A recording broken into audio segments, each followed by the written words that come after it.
sitting for an hour and a half. This coach is because I had an Oh. First, I want to say thank you all for being here. I had no idea that we'd have so many people to celebrate Stella. It was a year ago yesterday she passed, which is very fortuitous.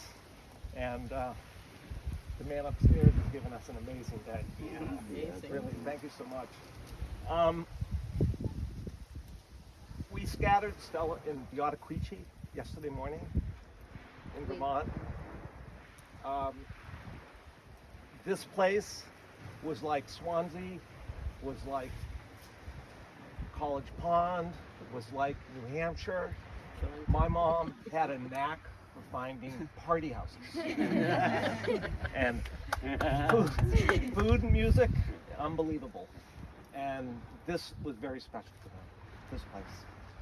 Because they came down here, then the Capizzutos came, then the DeLewises came, then the Popolowskis came. They were like the hub of a wheel. And people followed. St. Bonaventure's thrived because of all of your parents and family. And here we are. It's so great to see cousins, you know, to make the trip here, to celebrate this is very special for all of us. Stella had a huge impact on everybody here, and we appreciate you making it, because she was a one of a kind. Stella Bella. My sister Linda and Stevie obviously are not here. I have something I'll read for Linda. Marlo or Luke is going to read something from Stevie. But we also want to give you a little piece of Stella, and we will scatter these if you like, but just hold on to it. Marlo and I were fortunate enough to see Linda and Stevie in Phoenix a couple of weeks ago, and they gave us Stella's ashes in a Starbucks bag. She drinks Starbucks Frappuccinos every day with a shot of Bailey's in it. Oh, sounds great. Do we have, everybody has one? Here, give it to them. I want to make sure. I want to make sure everybody has one. Yeah. Make sure they all have Bobby, something just pop in that there. in your pocket. Does everybody have one? Arnold. Here. Hold on, Have one? Yeah. Have one? Okay. who doesn't have one? Got a Chuck, couple you left. have one? Kim, do you have I have one. Yep. Here, I'll have one. You want to help? Okay, thanks. So Anthony, was it, I gotta call you Anthony, because I can't call you Tom. Was it when she was in line at Starbucks that she met, I can't think of it. Stevie? No, Oh, the boyfriend? the boyfriend, yeah. Oh no, that was at lunch. Ed. Oh, Ed. Ed, she had so That many. was at lunch. No, my sister, when my dad passed, I've heard this one. Linda Oh, no, I'm good. would advertise that there's this gray fox that was looking for a date. So my sister would kind of pre-screen these guys, meet them at Starbucks and basically say, not good enough, not good enough. And then ultimately Ed, No, I thought and that was, no, that was the first one. no, Pete. Pete. Yeah. I mean, right, she had like 2 boyfriends. Yeah, I know, God bless her. She used to say to Carol, come on, Carol, get in the ball. But she only wanted to meet at lunch because it was easy. It was safe. Yeah, Yeah, it was safe. Yeah. I mean, my sister's such a trip. Yeah, Stella is just remarkable. So, if you have some thoughts to share, memories, time to do it. I got some good. Yeah, and start, please. I was like, God, I must have been 6 years old when I got down to College Pond. I just thought that Anthony and Linda weren't even born yet. And we were the only kids there, so. And Auntie Stella would grab me every day and throw me in the car and take me blueberry picking. I mean, up into the woods. I didn't know where I was, you know. But I had so much fun. I mean, the blueberries looked like that. Yeah, I remember. I was always in her car traveling around somewhere. You know, my father called it a gas ass. You know? That's where that came from. It is a classic line, gasoline ass Stella. And she used to like to go antiquing. Oh, yeah. Yeah. And she'd say, turn your rings around. Because we're gonna go in and get a good deal. She would buy all these glassware. She was way ahead of her Well, time. didn't she buy a mink one time and that people didn't even know it was when she took it to the cleaners? They said, you know, this is a mink. And you know it's probably hanging in my closet. Yeah. She gave it to Lynn and it's in my closet. But my sister Arlene and I think I was 9, 10, and Arlene was like 12. We used to babysit when they went to the whack parties. Yeah. The whack parties. Yeah. For you who don't know what the whack party was, it was all the cousins and sisters and brothers, and they would take turns and once a month have at different houses. And the Halloween was always the big, That was a big the one. Yeah. big deal. But so we would babysit, and your grandfather was living with you.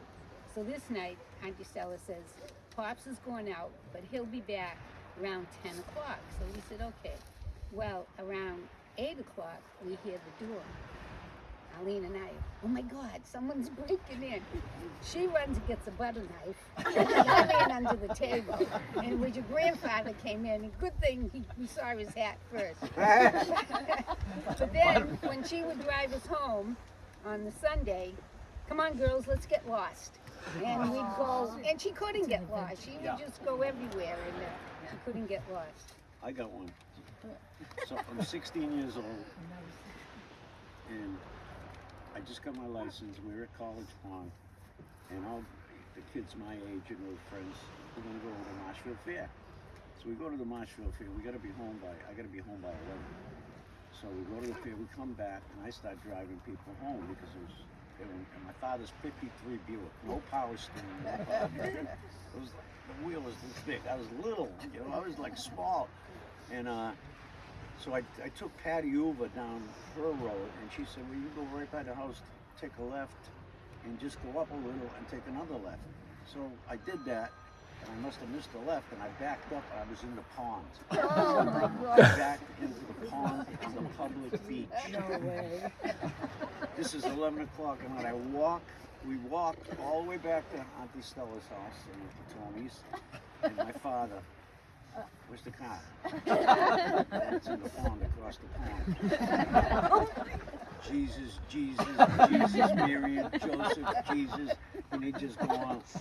He takes me, we walk all the way back, and he tries to get the car out, jack it up, which I had already done, me and Dave Levin and the other kids that were with me. And the next day, it was surreal. We got up, he hired a tow truck, and we go over there, and the car is sitting on the public beach, and all the people are like, their blankets. Everybody's looking at us like, what did this, what happened here? It was me. Mama Luke. Oh, me, I was in more trouble when I was a kid. But yeah, and Auntie Stella was laughing. Yeah. Tony, his name is. Oh, Go ahead. She told the story one time that she and Linda were driving, I think it was in Vermont, and they were driving, and there was like all farmland, and they see a little water hole or something. And she said to Linda, let's go take a dip. And listen, Ma, we don't have bathing suits. Well, that's right, nobody's around. So they take their clothes off, they go skinny dipping, and who comes with the farmer? What are you doing in my blood? He threw them out. When I was in the hospital with these two, it was raining, pouring. Your mother, God rest her soul, and my mother-in-law were in a car that Stella could barely see. She had her chair shoved all the way up. She didn't know how to turn the windshield wipers on. It was pouring. Auntie Mary was hanging out the door and doing this with the windshield wipers. I never heard that one. Driving our hills. You can only drive our, it's like one way in and one way out. And there's Auntie Mary. Whoosh, whoosh. And Stella's like this. That's funny. That's funny. That's a good one. So many.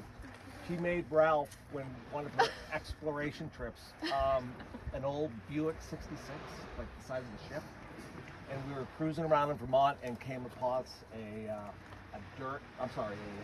wooden bridge, and the car was like 5 tons. She said, Ralph, go outside, jump up and down on the bridge to make sure it'll hold us when we drive across.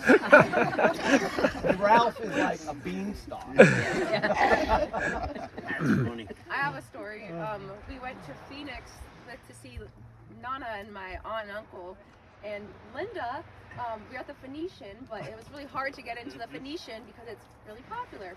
Well, she lies to the front desk woman and says, "Oh, Luke and I are two Parisian actresses from France." My grandmother's almost gonna go hard of hearing and blind, and we need to get in. And guess what? We got in. Yeah, Linda used to literally She got away with a lot. tell my mom to shut her eyes, go into a restaurant and act blind. So they could get seated early. And guess what? We got seated. All the time. Well, I have a postcard from them, which I will pass around at lunch. You won't believe it. Yeah. They had so much fun. Nana and I always used to make pizzelis Exactly. every time she was at home. Linda would fill up white water bottles at the nursing home with vodka. Yeah. Oh. Or she could tenderize the meat by driving Right. over it. Yeah. At the Tires and back up and Back forth. up and tenderize the meat. And then the classic one. I mean, I don't have the memories that you have, but it was a couple years, well, quite a few years ago at Thanksgiving. We were playing charades. I'll reenact it. I don't know how Ready? this happened. This was That's what Stella. and I looked at her and I said, "Michael Jackson." She said, "Yes." I don't know. Wow. She had him the same wavelength. Chuck. So, yeah, don't get Linda involved in these stories. This will go on until Tuesday and Wednesday. You know, we all love Stella because she gave us that sense of adventure. I mean, that's what the exploring is all about. You know? And so, it was 40 years ago, you had just bought your house in Tahoe. And I was driving across country with a friend of mine. And our goal, after we had no time period, after 2 or 3 weeks, we're going to find Tony's new house. Well, several parts to this story to make it brief. Before we had left, we had gone to Linda's house to get all of the silverware in China for Tony's new house. So we put it in the back of our car. 3 weeks later, we're calling Anthony, "How do we find your house?" Now, if you've been to Lake Tahoe, you know it's 70 miles around. Tony's directions were, find the tree in the middle of the road and take a left. So my buddy and I, with all the boxes in the back, we've been on the road for 3 weeks. We're driving around Lake Tahoe. Son of a bitch, we find a tree in the middle of the road. It's 4 o'clock in the morning. We've been driving up from Las Vegas. We've probably been... No. We're crisp. Yeah, we're tired. Politicians. And so he said he was a couple blocks off the street. Pitch black, 4 in the morning. We're driving up. Son of a gun, there's a cream-colored BMW with windsurfers on top and Vermont plates. That's it. Pull in. Put the seat back, 4 in the morning. Sound asleep. Okay. Next morning, knock on the door. Your roommate, Frank. Right. And thank God, Stella peeks her head around the corner. And we all love to see her. And that was the time that I probably was the happiest to see her, that we had actually found the house. Tony then decides, because he's got all this new cutlery, that we're going to have this huge party at his house. And so he's getting ready, and you got friends over, you're cooking, and we go to take the plates out, and the dishes, and the glasses, and the silverware, and it was all dirty laundry.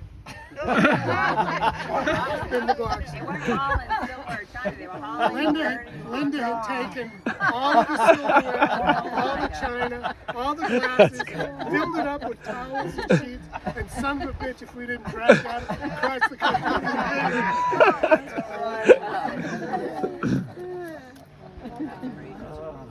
But we still had a great party. Oh, totally. Dirty linen. And she admitted to it when we called her. She's like, "No, I like the dishes." I remember some trip that she took to California. Okay, so she was coming. You know. I was in You know Palm Springs, and they were gonna come out and meet me. So I was there in a conference, and I'm like, yeah, I have a couple hours off, and then she's like, okay, well, we're gonna have to stay with you. I'm like, okay. So Linda, yeah. Well, I don't know if it was Steven at the time. And Tony. Maybe Phil. It was Steven, Stella, and Uncle Tony. And they came to the place, and they all stayed in my hotel room with just 2 queen beds, okay? But the funniest thing is that Linda says, yeah, well, we brought piggles. They're pig. And I said, what do you mean you have your pig? Like, where is it? Oh, we checked it in at the front. They're going to take care of it. And I'm like, I can't believe you drove all this way and you brought the pig too. And they made me believe that the pig was there until the end. And I was like, yeah. But, and you said that it was sitting between the two of them in the back seat. Yeah. Which was another sight. Yeah. To think about. Yeah. That's funny. Yeah. Tony, do you know what year they bought this place? I don't. I want to say it's around 1970. Yeah, 70s. Yeah. Definitely 70s. 71, 70, Trying to think, 71. It's an interesting story because Stella always had this knack for real estate. She had a real estate license and never did a thing with it. But she bought property. So she was scouring the papers, must have been the Boston Globe. Yep, that's exactly. Sees this place the day it got listed, calls my dad at Car Fastener and says, I'm picking you up. We're driving down to Manamet. A house just got listed. My dad goes, I mean, you gotta be kidding. I'm picking you up. Came down here, saw it with the realtor, and apparently they made an offer the moment they saw it. Unbeknownst to them, they found out later that somebody was looking to buy cabinets for this place and didn't put an offer down and lost it. Wow. But my dad and my mom, she just took advantage of the moment, said now or never, and grabbed my dad, and they bought it that day. And just remarkable, that sense of timing. And what year did they buy Killington? I was about 15. Really? Yeah. So they bought So, Killington like- before this? Yes. Okay. Yeah. So much fun. One of the things that I treasure is her belief of roots and wings. You know, you gotta have a strong family, but you gotta go. You gotta see the world, experience life. That was my mother. You know, just complete empowerment to all of us cousins. I mean, really, we were very, very lucky to have such a village. I mean, before Hillary made, the sentence, you need a village, we had it. We still have it, which is wonderful. Well, the New Year's Eve and New Year's Day at Morris Street. Yep. It's a 3-family house, and Auntie Mary's father-in-law lived on the first floor, Auntie Mary and Rosemary on the 3rd floor, and everybody went there. They had a finished basement. They painted the walls, painted the floor, but they had tables. We played bingo. Yep. Uncle Music. Jackie was making pasta. Yeah, music was unbelievable. She always led Good Night Irene And wagon wheels. and Wagon Wheels and water. Yeah. Yeah. Tiny bubbles, that's what I Yeah. remember. Tiny- yeah. Yeah. Tony with his little ukulele or whatever it was. Yeah. Yeah. There's another song. Water. Kentucky. Oh, yeah, that Yeah, one. Cool Clear One Water. about the Kentucky one. Kentucky River. We're cruising down the river on a Sunday afternoon. There was this, yeah, Auntie Stella liked country music. She did. Yeah. Completely. Yeah. Now, speaking about that, every time, so I actually inherited my dad's black country boots, and Nana with her bunions would say, one day I'm going to wear a pair of black cowboy boots. She wanted to buy them off, and I was like, absolutely not. She was an ever shrinking woman. So I'm going to read some of Linda's thoughts. Hi, everyone. Thank you for being there, sending Mom off into the wind. I wanted to make this funny because she was very amusing. She had the ability to pick out real estate that provided cousins, aunts, and uncles, friends, and more, many more beautiful memories. They were places in the country, always on a lake, river, mountains, and even the ocean. We cousins loved it. When she gathered us into a car to explore old mines, pick blueberries, or even a new place just a 50-mile ride anywhere. I really don't know how she did it, as she worked 3 jobs at the time, frequently. She and Dad lived to spread happiness. Anthony and I remember being pulled out of school in the winter to go skiing every year. Northern New Hampshire was primitive back then. Our feet would freeze, our nose hairs would freeze. It was about 1962-ish and would last for years. Her love of her brothers and sisters expanded when my dad began cutting hair, just to get out and visit. She would say, "Mom loved to go on excursions on trash day, looking for castaway furniture. The local prison would refurbish these pieces for her." She made sure we had a motorboat, sailboats, canoes, rowboats to keep us occupied as the grown-ups sang and played music. I am sure she secretly wished out she could hang out with us. I took her to an abandoned quarry in Vermont with high-octane blue water, with opaque blue water, when she was 55 years old. We all jumped into the water and swam. We would find swimming holes and would climb down into steep ravines. When a train would go by, she'd comment how much fun it would be to hop on the train. And when we would explore the secret places in Arizona, she would comment how much fun to hide there. Her previous life was probably that of a fugitive. Annie Oakley. Mom, you are missed for fun.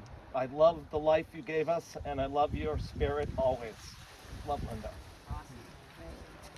Should I Very read nice. Steve's now? Yeah. Okay. I'm gonna read Uncle Stevie's here. I can't imagine what that's gonna say. You know, she was the only person at the nursing home who got wine at lunch. And they never knew it. She demanded it. She did. This is Steve's, Uncle Stevie. I met Stella in 1987 and we immediately hit it off, even though I was Irish. This was the start of her teasing me for the following 35 years. After that, she invited me into the family and always included me in all family get-togethers. Plus, the start of new white underwear every single Christmas. She would always tease me about my size of not only my underwear, but all my pant sizes. I was a 32 and she said, yes, insisted, I was a 36. Years later, my mother Ada and Stella became best friends. So often they would head off to the casinos in Phoenix. I credit Jane Giannino and my Nana for getting me addicted to scratchers. Stella always commented of places where she would hide if the police were after her, in caves, hills, and behind big rocks, as I was introduced her to Arizona. She was like a fugitive, right? I kept thinking. I turned her thinking fully around when I took her on patrol when I worked for the Arizona Highway Patrol as a state trooper. Oh, yeah. Her eyes lit up when I pulled out my handheld radar. She loved to hold the radar and aim it at speeding cars. She would say, "Get this truck!" And of course I would chase and pull the truck over. Her blue eyes would sparkle with anticipation. Then, before I would approach the scooter, she would tell me not to worry and to let the driver a break. She was quite the patrol officer. Another time on patrol, I received a radio call about a person about to jump off a bridge. I needed to change directions and made a big U-turn at high speed. At the same exact time, Stella somehow zoomed, fell off the back seat onto the floor, and I lost the hubcap. She said I was more concerned with the hubcap than her falling. Well, the jumper didn't jump because Stella landed on her butt so hard. She wasn't hurt, but said to me that her butt hurt, and she will tell Dad that she will never be happy driving 55 miles per hour again after going on patrol with me. On one of our hundreds of day trips, Stella took charge of one of my rifles. We went to the desert to shoot some cans. Stella got out of my huge blazer, put on her cowgirl boots and cowgirl hat, and started killing old beer cans. She was an amazing markswoman. One day I got a call from the Phoenix Police Department. The officer calling said he had Stella and Tony Sgro, who were involved in a car versus city bus accident. He told that Dad and Stella would not stop arguing about the traffic ticket that she got and asked if I could come down to rescue him. Apparently, Stella T-boned the bus and insisted it was the bus's fault.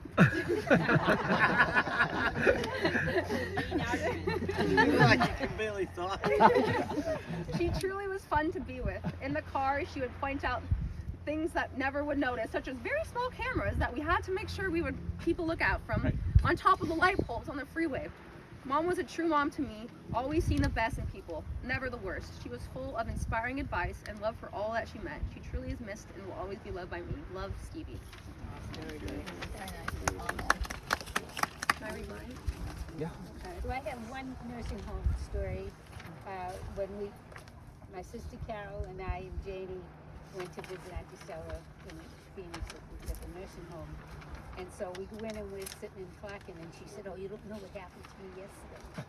She said, "I'm sitting here in the entranceway and a policeman comes in." Well, I'll back up a little. I guess Linda used to bring her little nips. Yeah. And she'd hide them All in the the time. drawer, but she was, and her roommate didn't like that. So I guess she called the police. So the policeman comes in and Auntie Stella says, "Oh, can I help you?" He says, "Yes, I'm looking for a Stella Sgro." And she said, "That's me." She said, "What can I do for you?" "Well, we got a report that you were drinking in the room, and that's not allowed." She said, "Oh my God, I thought he was going to put me in shackles. I got But I guess he just gave her a warning. But yeah, she was. She loved her martinis. Oh yeah. She did. She lit the inside of the glass until there was like nothing Totally. in there. Yeah. A lesson for all of us. Don't waste alcohol. Yeah, exactly. I just wanted to say thank you so much for being here, and I graduated last May, and I was the grad speaker at CU Boulder, and it was a very big honor that I loved having family there. And sorry, my speech was Roots and Wings. It was about 3,000 people were there, so I felt really connected to the Sgro family, and I'm so fortunate. So thanks for being here. Thank you. That was Stella.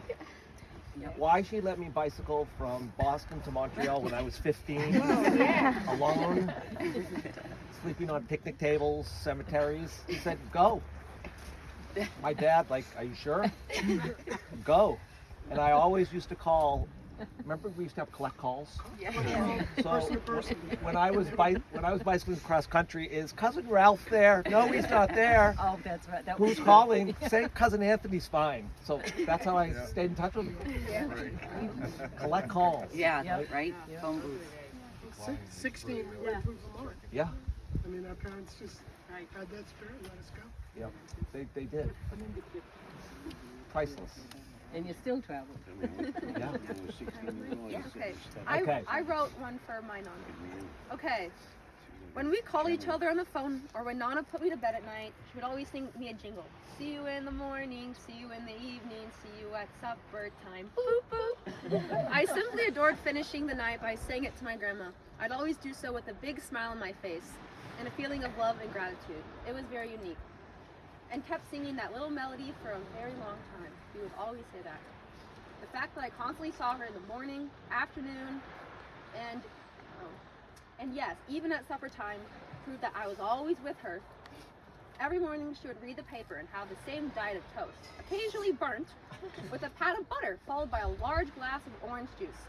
She probably had such a high vitamin C levels from her daily orange juice consumption that she never really got sick while she was with us, or I never really heard her getting sick because she was always a gasoline ass. With Mary. That woman was extremely healthy. With Nana, the afternoons were super enjoyable.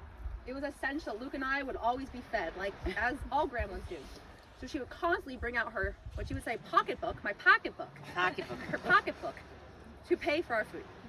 She also wanted to see Luca and I having fun or being active all the time. So I always put on a show for her, like charades, or I would just be my crazy, fun-loving, energetic self. She would wait for hours for Luke and I to get home from school so that I could demonstrate my new rollerblading skills or play with the hose for her, even though she didn't like me getting her wet.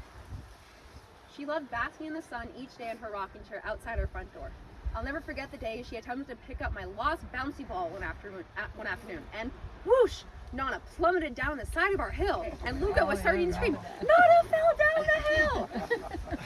Nana, It was about this big. yeah, really It was. Police have to come.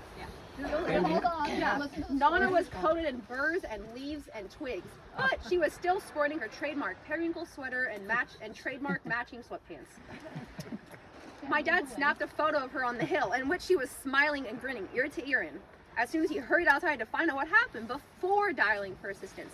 When she was finally saved by the firefighters, it turned into a large, hilarious photo shoot. Yay. They winched her out But with a winch. But before that, Mom, are you okay?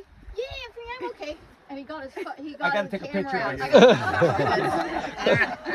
gotta- She just had double cataract surgery too. Oh my word. So now we have a drink called Stella's Folly. It was that steep.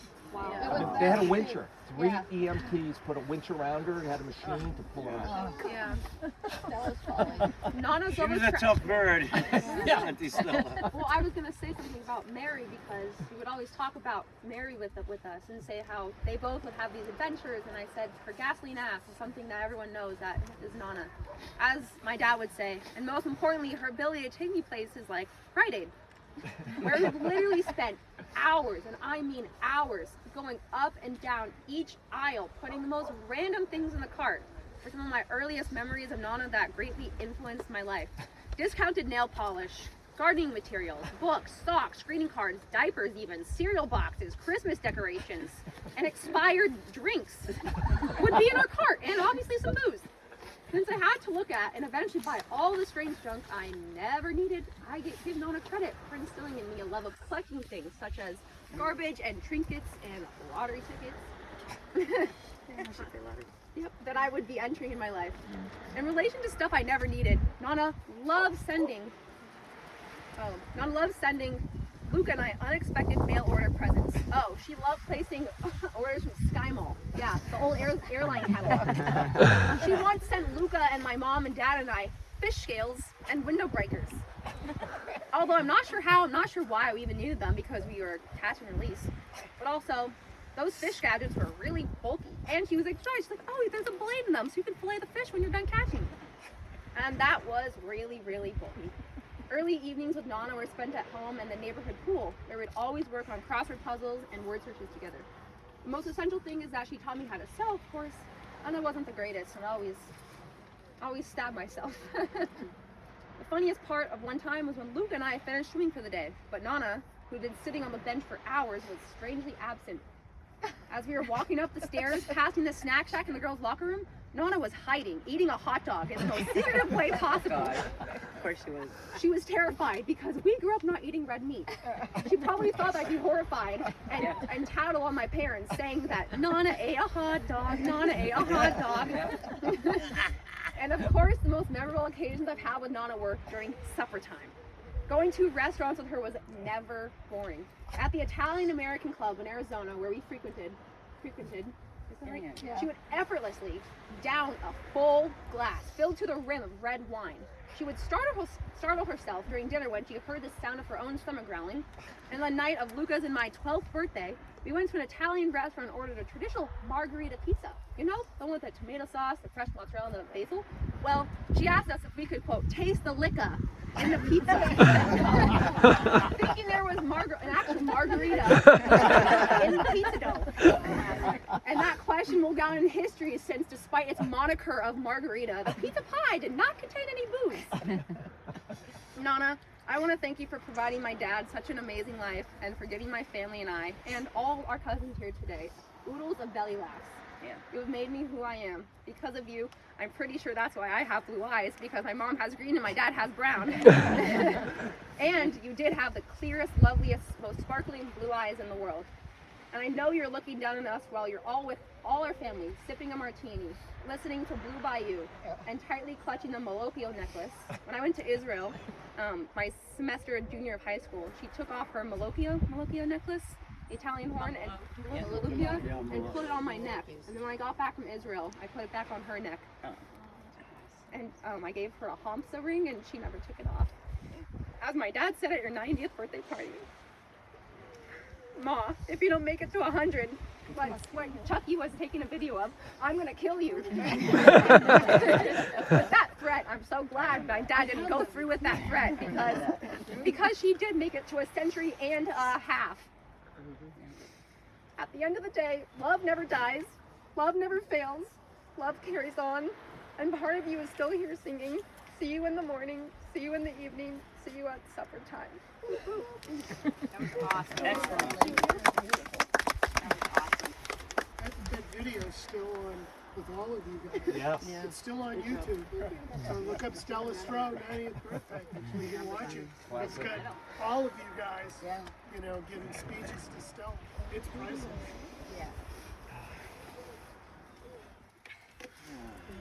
Anthony. Anyone else? Well, I wanted to read a poem, but I don't think I could get through it. I'm going to be like this. No. Just do it. Do what you can do. No, someone else. No. Laura, you do it. No. I don't think I can do it. I don't. can't. If you, All right. if you Well, stop- it's a. I can't. I'm not gonna Do it. Okay. It's When Great Trees Fall by Maya Angelou. Do you guys know it?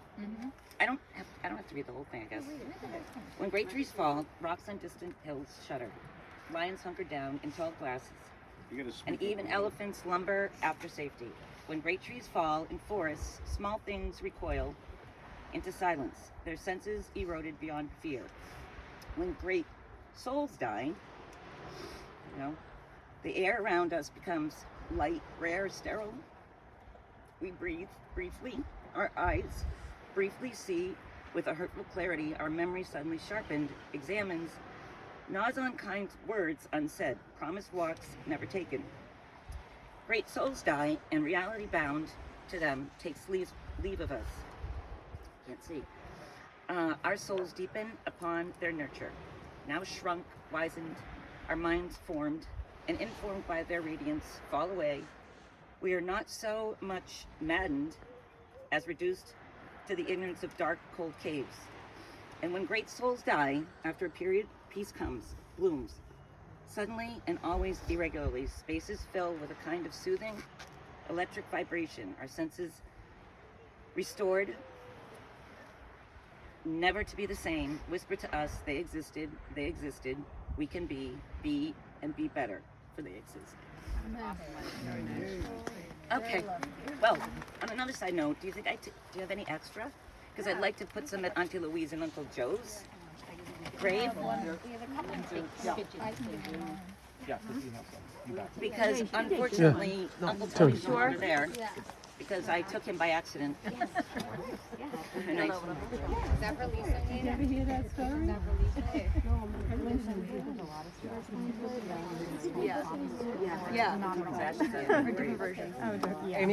Any other comments? Oh, he's talking about everyone. That's like my earliest memory.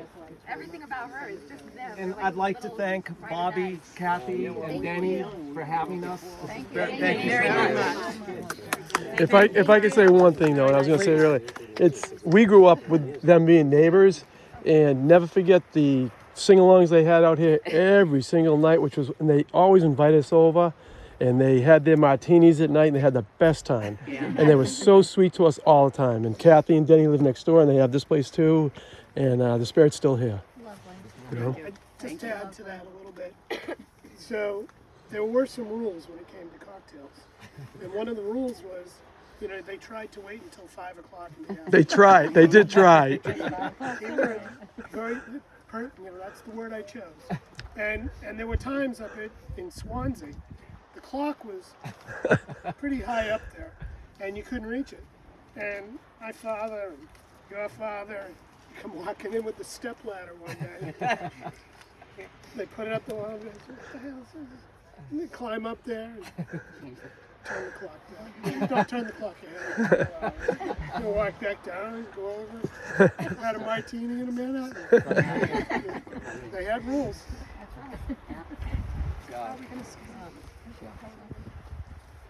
Well, shall we? Yeah. Scatter, Stella, There's no right way to do Yeah, this, just- but over on the grass. Don't mow the lawn yet.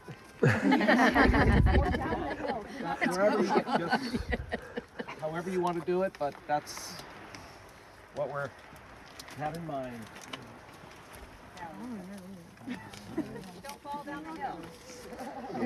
Now we don't have the winch to pull you back down. At least it's marked. Because they covered your phone by accident. I think you can do it, right? Yeah. Did you fish from it? Yeah. I didn't catch anything.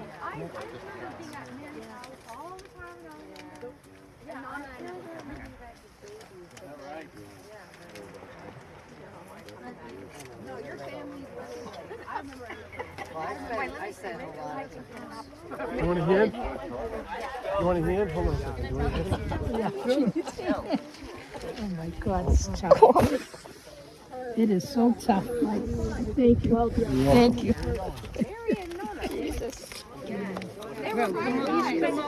Where do you want to do it? Watch out for the little step there, though. Yeah. We don't have to go down the step. No, we'll just be able to get up the step. Yeah. This is so nice.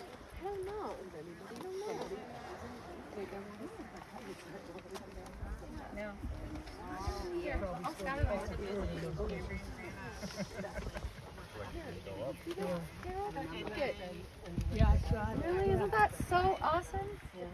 Yeah. Yeah, I know. Did you see this? Yes.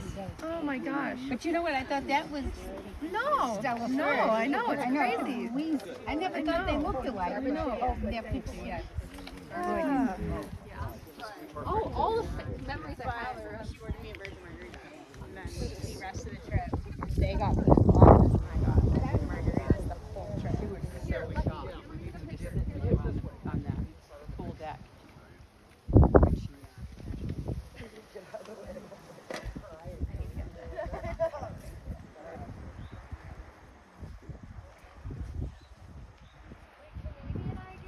Yes. We got to have a team shot. That was nice, huh?